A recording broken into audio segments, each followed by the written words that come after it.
बिस्मिल्लाहिर्रहमानिर्रहीम अस्सलामुअलैकुम welcome to the next lecture of the lecture series. This is very important lecture जो हम discuss करने जा रहे हैं। इसके अंदर हम सिनोनिम्स और एंटोनिम्स को डिस्कस करेंगे जो भी हमारे एडमिशन और जॉब टेस्ट के हवाले से वर्बल रीजनिंग का एक बहुत ही इम्पॉर्टेंट पार्ट होता है और ये अक्सर आ जाता है। इसके हवाले से हम डिस्कस करेंगे। Okay, let's move. सबसे पहले हम देखेंगे सिनोनिम्स के हवाले से। What are synonyms? सो कोई भी ऐसा लफ्ज या कोई भी ऐसा फ्रेज आमतौर पे कहते हैं कम्बिनेशन ऑफ टू और मोर वर्ड्स, जिसके मीनिंग जो है वो आपस में तकरीबन काफी हद तक सेम होते हैं, तो ऐसे वर्ड्स को सिनोनिम्स कहते हैं। फॉर एग्जाम्पल, अगर हम एक वर्ड यूज करें शर्ट, और शर्ट का सेम जो है इससे मिलता जुलता एक वर्ड हम यूज करें क्लोज, तो हम कह सकते हैं कि ये दोनों जो हैं दीज आर सिनोनिम्स। ठीक है, तो इस तरह ये जो दोनों वर्ड्स हैं ये तकरीबन एक दूसरे से काफी हद तक क्लोज हैं, तो ऐसे वर्ड्स को हम सिनोनिम्स कहते हैं और इस तरह के क्वेश्चन अक्सर एग्जाम में आ जाते हैं। ओके, यहाँ पर हम कुछ क्वेश्चंस की प्रैक्टिस करेंगे जिनमें सिनोनिम्स आ सकते हैं या वो बहुत इंपॉर्टेंट हैं, और ये सिर्फ आपको एक आइडिया हासिल करवाने के लिए है कि आपको आइडिया हो जाए कि क्वेश्चन किस तरह के आते हैं, और इस तरह आपके काफ़ी सारे वर्ड्स की प्रैक्टिस भी हो जाएगी। सबसे पहले देखते हैं एबॉलिश। एबॉलिश का मतलब होता है किसी चीज़ को मनसूख कर देना, ख़त्म कर देना, स्टॉप कर देना, रोक देना। ठीक है, किसी चीज़ को एंड कर देना, ठीक है, या स्टॉप कर देना। तो इससे मिलता जुलता लफ्ज़ कौन सा है? इससे मिलता जुलता जो लफ्ज़ है दैट इज़ नलीफाई।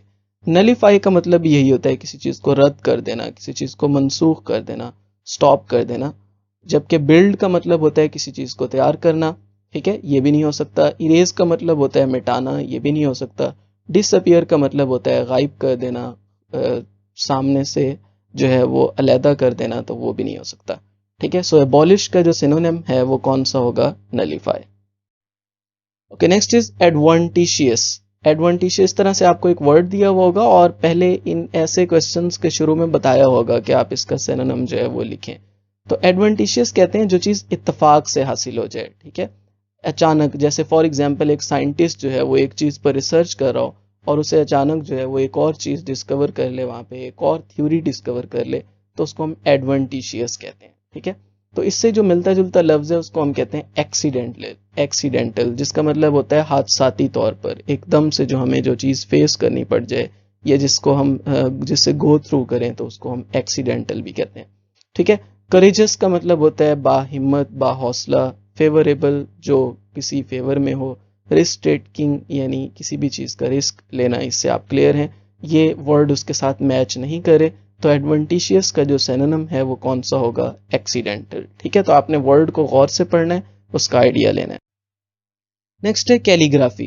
कैलीग्राफी जो वर्ड है that is about hand writing. ठीक है, अक्सर जो पेंटर्स होते हैं, बहुत सारी तरह के पेंटर्स होते हैं, ठीक है, जो डिज़ाइनर होते हैं, वेब डिज़ाइनर होते हैं, लोगो डिज़ाइनर होते हैं, उसके अलावा एक कैलीग्राफी भी के पेंटिंग के अंदर ही जो है एक ब्रांच है, and that is also related to writing.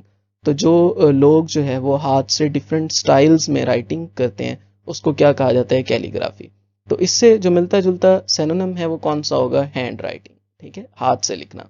जबकि अगर हम वीविंग देखें तो वीविंग का मतलब होता है बुनना, जैसे स्वेटर वगैरह या कोई भी गर्म कपड़े, कोई जो फीमेल जो है वो हाथ से बुनती हैं उसको वीव कहते हैं, या कोई भी और चीज़ जो थ्रेड बाय थ्रेड जिसको बुना जाता है उसके लिए वीव का वर्ड यूज होता है। ठीक है, अगर हम ड्राफ्टिंग की बात करें तो ड्राफ्ट कहते हैं किसी भी चीज़ का सैंपल प्रिपेयर करना, किसी चीज़ का खाका तैयार करना। ठीक है, जैसे एक ड्राफ्ट बनाया जाता है, किसी भी अप्रूवल से पहले एक रिपोर्ट बनाई जाती है रफ फॉर्म में, उसे हम ड्राफ्ट कहते हैं। ठीक है, इसी तरह मैप मेकिंग जो है, ये नक्शा बनाना, ये भी एक अलग चीज़ हो जाती है। सो कैलीग्राफी का जो सिनोनिम है वो कौन सा होगा? Hand writing. अच्छा, इसी तरह नेक्स्ट है डेफिशिएंट। डेफिशिएंट का मतलब होता है कलील, कम होना, किसी चीज़ का अधूरा हो जाना। ठीक है, लेस हो जाना। ठीक है, किसी चीज़ की कमी हो जाना। ठीक है, जैसे फॉर एग्जांपल अक्सर कहा जाता है कि एक शख्स में जो है वो आयरन की डेफिशिएंसी हो गई है, यानी उसकी कमी हो गई है। तो ये बहुत सिंपल वर्ड है और इसका जो मीनिंग है इससे जो मिलता जुलता है वो लैकिंग है, क्योंकि लैक का मतलब भी कम होना होता है। जबकि अगर हम डी फेस देखें तो डी फेस का मतलब क्या होता है? बदसूरत करना किसी चीज़ को, किसी चीज़ की सूरत को बिगाड़ना, डिस्कवर का मतलब होता है दरियाफ्त करना, डिफेक्टिव का मतलब होता है नाकिस। सो ये इनमें से कोई भी नहीं हो सकता। So lacking will be the synonym. Okay, next है मिलिटेंट। मिलिटेंट वर्ड आमतौर पे आर्मी के लिए यूज होता है, क्योंकि वो जो मिलिट्री होती है वो एक लड़ाका फोर्स होती है, एक जंगजू फोर्स होती है। और मिलिटेंट का मतलब भी लड़ाका, जंगजू, ठीक है, जो फाइट करता हो उसके लिए होता है वर्ड यूज। ठीक है, तो इसके साथ जो वर्ड रिलेट करेगा that will be aggressive. Aggressive का मतलब ये होता है जो बहुत ज़्यादा इमोशनल हो, बहुत ज़्यादा हाइपर हो और फाइट बहुत ज़्यादा करने वाला हो, उसको हम एग्रेसिव कहते हैं। और इसके मुकाबले में अगर हम दूसरे देखें तो पॉलिटिकल जो है that will not be possible. उसकी वजह यह है कि पॉलिटिकल जो है ये आमतौर पे सियासत के लिए यूज़ होता है, माइटी फेवरेट के लिए यूज़ होता है, पीसेबल पुरसुकून के लिए यूज़ होता है। सो मिलिटेंट मीन्स एग्रेसिव और फाइटर, और ये जो वर्ड है ये रिलेट करेगा एग्रेसिव के साथ। Okay, next move to the some antonyms. ठीक है, मेरा मकसद जो है वो आपको बहुत ज़्यादा सिनोनिम्स की प्रैक्टिस करवाना नहीं था, सिर्फ आपको एक आइडिया हासिल करना था, ताकि आप इस शॉर्ट से लेक्चर में आपको आइडिया हो कि आपने अटेम्प्ट कैसे करना है। आपने वर्ड को पहले अच्छी तरह से पढ़ना है, उसके बाद उसके पॉसिबल कम्बिनेशंस देखने हैं। ठीक है, एंटोनिम्स क्या होते हैं? एंटोनिम्स आर द वर्ड्स, ऐसे वर्ड जिनके मीनिंग जो है वो बिल्कुल एग्जैक्टली ऑपोजिट होते हैं एक दूसरे से। जैसे अबव का मतलब होता है ऊपर और बिलो का मतलब होता है नीचे, तो ये दोनों एक दूसरे का ऑपोजिट है। ठीक है, इसी तरह अगर हम डॉक्टर देखें तो डॉक्टर का ऑपोजिट क्या है? पेशेंट। डॉक्टर जो है वो ट्रीटमेंट करने वाला होता है और पेशेंट जो है वो करवाने वाला होता है। तो इस तरह से ये ऑपोजिट वर्ड्स जो हैं एक दूसरे के होते हैं। अच्छा, हम देखते हैं एंगर। एंगर वर्ड का जो मतलब है ये होता है गुस्सा करना। ठीक है, और किसी भी चीज़ के साथ नाराज होना यानी। और इसका जो हमारे पास एंटोनिम होगा, ऑपोजिट होगा, वो होगा लव, यानी किसी के साथ प्यार करना, शफकत करना, वो इसके अंदर आ जाएगा। ठीक है, हैप्पीनेस का मतलब खुशी होता है, ये नहीं हो सकता। पार्टी का मतलब आपको पता है, कोई तकरीब वगैरह। अप्रूवल का मतलब होता है किसी चीज़ को मंजूर करना, तो ये नहीं होंगे। सो anger will be the antonym. अब हम ऑपोजिट मीनिंग वाले वर्ड्स जो हैं वो ढूंढ रहे हैं, ये ख्याल रखिएगा। ओके, बैरन लव्स जो है, कुछ वर्ड्स इसमें थोड़े से डिफिकल्ट होते हैं जो आपके टेस्ट में आते हैं। जैसे इस तरह यहाँ पे भी मैंने कुछ डिफिकल्ट वर्ड्स मेंशन किए हैं, तो आपको इसका आइडिया होना चाहिए। बैरन वर्ड का मतलब होता है बंजर। ये आमतौर पे ज़मीन के लिए इस्तेमाल होता है जो काश्त नहीं हो सकती, जो काश्त के काबिल नहीं होती। अनकल्टिवेबल जो लैंड होती है, जो कल्टिवेट नहीं हो सकती, उस लैंड को जो है हम क्या कहते हैं? That is known as barren land. ठीक है, और अगर हम इसके साथ ऑपोजिट देखें तो ऐसी ज़मीन होगी जो जरखेज़ होगी, जो काश्त के काबिल होगी, और उसके लिए जो वर्ड यूज होता है दैट इज फर्टाइल। ठीक है, जो कल्टीवेटेड होती है, जो जिसके अंदर हम क्रॉप्स वगैरह जो है वो उगा सकते हैं। तो ये दोनों एक दूसरे के ऑपोजिट होंगे। अच्छा, अगर हम इसके मुकाबले में रेडियंट देखें तो इसका मतलब रेस को एमिट करने होता है, ये नहीं होगा। उसके अलावा बेसीज देखें तो ये घेरा डालना, मुहासरा करना होगा, ये भी नहीं होगा। रिड्यूस का मतलब कम करना होगा, ये भी नहीं होगा। So this will be the. अच्छा, इसी तरह next is defection. Defection word का मतलब होता है नाफरमानी। ठीक है, या दूसरे लफ्ज़ों में जो है इसका मतलब होता है बगावत करना, किसी की बात से इनकार कर देना, किसी चीज़ को डिसओबे कर देना। यानी आप कोई ऑर्डर दिया जाए या किसी को कुछ कहा जाए और वो उसको डिसओबे कर दे। तो इसका जो एंटोनिम होगा वो कॉपरेशन होगा। यानी कॉपरेशन में जो है वो किसी की बात मानना आ जाता है, ओबे करना आ जाता है।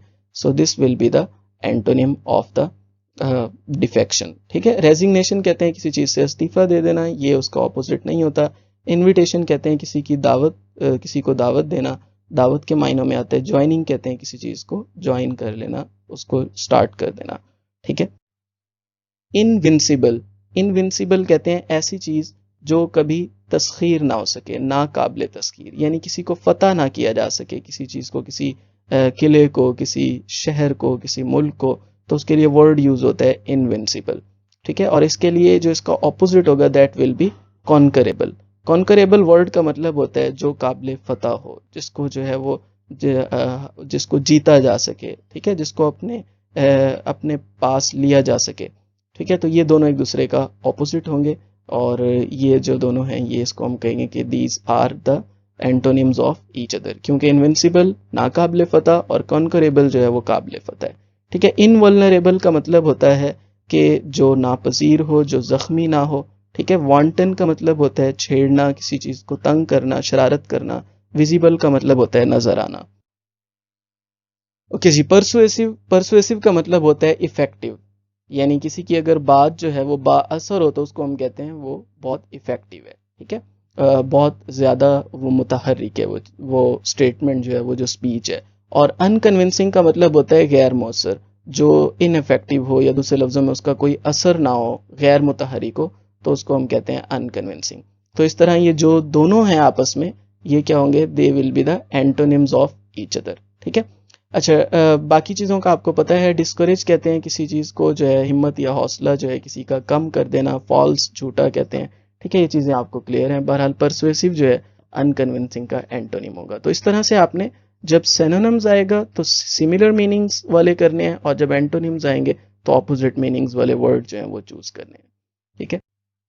अच्छा, that is very important question that I have added in this slide, that how to improve the English. अगर हम अपनी इंग्लिश को इम्प्रूव करना चाहते हैं तो क्या करें।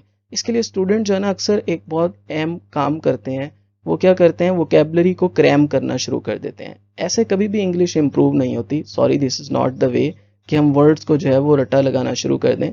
बल्कि नो डाउट इस तरह हम याद तो कर सकते हैं, लेकिन उसको जो है हम इस्तेमाल नहीं कर पाएंगे प्रॉपर जो है वो अपने वर्ड्स के अंदर, स्टेटमेंट्स के अंदर। इसका जो बेस्ट वे है वो एक और है, आए देखते हैं। सबसे पहला है कि we must read interesting articles daily, ठीक है। लेट्स सपोज हमें क्रिकेट पसंद है, तो हम क्रिकेट से रिलेटेड एक या दो आर्टिकल्स देखना शुरू कर दें। टॉप 10 बैट्समैन, टॉप 5 बैट्समैन, ठीक है। हमें जो है वो डिफरेंट सिटीज़ पसंद है, हम उन सिटीज़ के बारे में नेट पर आर्टिकल्स पढ़ना शुरू कर दें। तो डिफरेंट आर्टिकल्स अगर हम डेली बेसिस पर पढ़ें तो हमारी इंग्लिश काफ़ी इंप्रूव हो जाएगी। सेकेंड इज़ हम डॉक्यूमेंट्रीज़ को देखें। उससे क्या होगा, जब हम पढ़ेंगे तो हमारी जो रीडिंग पावर है वो अच्छी होगी। और जब हम डॉक्यूमेंट्रीज को देखेंगे यूट्यूब पर या किसी भी और वेबसाइट पर ऑनलाइन, तो उस टाइम जो है हमारी जो लिसनिंग पावर होगी इंग्लिश के लिहाज से वो इम्प्रूव होगी, ठीक है। अच्छा, उसके बाद try to write a paragraph or two daily. कोशिश करें कि हम डेली बेसिस पर एट लीस्ट जो भी आपने अल्फाज सुने हो, या जो आपके साथ इंसिडेंट हुआ हो, या जो कुछ भी आपने दिन में रूटीन वर्क में किया हो, उससे रिलेटेड आप एक या दो पैराग्राफ डेली बेसिस पर लिखना शुरू कर दें। तो इससे क्या होगा, आपकी जो राइटिंग स्किल है वो बहुत अच्छी हो जाएगी, ठीक है। नेक्स्ट है write down 5 to 10 sentences daily with their meaning, ठीक है। तो यहाँ पे इसमें आना था कि हमने वर्ड्स पहले लिखने हैं, और वर्ड्स के बाद फिर क्या लिखने हैं, सेंटेंसेस। यानी आप एटलीस्ट डेली जो है वो 5 या 10 लफ्ज जो है, उनको नए लफ्ज जो सीखें वो आप अपनी एक नोटबुक बना लें, उसमें आप लिखें, और फिर उनके साथ उनके सेंटेंस बनाएं, ठीक है। और इसी तरह नेट पर कुछ अवेलेबल क्विज़ेस होते हैं, या किसी भी और फ्री वेबसाइट्स होती हैं अवेलेबल, उन पर आप कुछ MCQs को सॉल्व करें। तो इस तरह आपकी जो इंग्लिश है वो बहुत अच्छी हो जाएगी। So this is an interesting way. इससे आप बड़े इंटरेस्टिंग वे में इंग्लिश को सीखना शुरू कर देंगे और आपकी तैयारी बहुत अच्छी हो जाएगी। So these are very important strategies that will help you to learn the English, okay. Okay, ji, thank you so much. That was all for this lecture. So at the end, we request you to kindly subscribe our channel and let us know with your valuable feedback. ठीक है, और upcoming lectures के लिए आप जो है हमें subscribe कर दें, ताकि फ्यूचर में आप फर्दर लेक्चर्स के साथ जो है वो अपडेटेड रह सकें। Thank you so much. अगर ये लेक्चर आपके लिए हेल्पफुल हुआ हो तो कमेंट में अपनी राय से आगाह ज़रूर कीजिएगा। अल्लाह हाफिज़।